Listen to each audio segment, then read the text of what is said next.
ಮುಂಜಾನೆ ಪ್ರಥಮವಾಗಿ ಎಲ್ಲರಿಗೂ ಮಕ್ಕಳ ದಿನಾಚರಣೆಯ ಶುಭಾಶಯಗಳು. ಮಕ್ಕಳ ದಿನಾಚರಣೆಯನ್ನು ಪ್ರತಿ ವರ್ಷ 14 ನವೆಂಬರ್ರಂದು ಆಚರಿಸುತ್ತೇವೆ. ಈ ದಿನ ಪಂಡಿತ್ ಜವಾಹರ್ಲಾಲ್ ನೆಹರೂವರ ಜನ್ಮ ದಿನ. ನೆಹರೂವರ ಭಾರತದ ಮೊದಲ ಪ್ರಧಾನಮಂತ್ರಿ. ಇವರು ಮಕ್ಕಳನ್ನು ತುಂಬಾ ಪ್ರೀತಿಯಿಂದ ಕಾಣುತ್ತಿದ್ದರು. ಮಕ್ಕಳು ಮೊಗ್ಗುಗಳಿದ್ದಂತೆ ಎಂದು ಹೇಳುತ್ತಿದ್ದರು. ಮಕ್ಕಳು ಪ್ರೀತಿಯಿಂದ ಚಾಚಾ ನೆಹರು ಎಂದು ಕರೆಯುತ್ತಿದ್ದರು. ಮಕ್ಕಳ ದಿನಾಚರಣೆ ಎಂದರೆ ಮಕ್ಕಳಿಗೆ ಸಂತಸದ ದಿನವಾಗಿದೆ. ಈ ದಿನವಂದು ಮಕ್ಕಳಿಗೋಸ್ಕರ ಶಾಲಾ ಕಾಲೇಜುಗಳಲ್ಲಿ ಅನೇಕ ಸಂಸ್ಕೃತಿ ಕಾರ್ಯಕ್ರಮಗಳು ಏರ್ಪಡಿಸುತ್ತಾರೆ.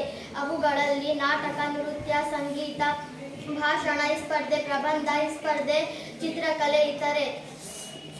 ಮಕ್ಕಳೆಲ್ಲ ಈ ಕಾರ್ಯಕ್ರಮದಲ್ಲಿ ಭಾಗಿಯಾಗಿ ಸಂತಸದ ಪಡುವರು. ಸಿಹಿಯನ್ನು ಪುಸ್ತಕಗಳನ್ನು ಮತ್ತು ಉಡುಗೊರೆಗಳು ಮಕ್ಕಳಿಗೆ ಶಾಲೆಯಲ್ಲಿ ನೀಡುತ್ತಾರೆ. ಮಕ್ಕಳ ಶಿಕ್ಷಣಕ್ಕೆ ನೆಹರು ಯಾವಾಗಲೂ ಒತ್ತು ನೀಡುತ್ತಿದ್ದರು.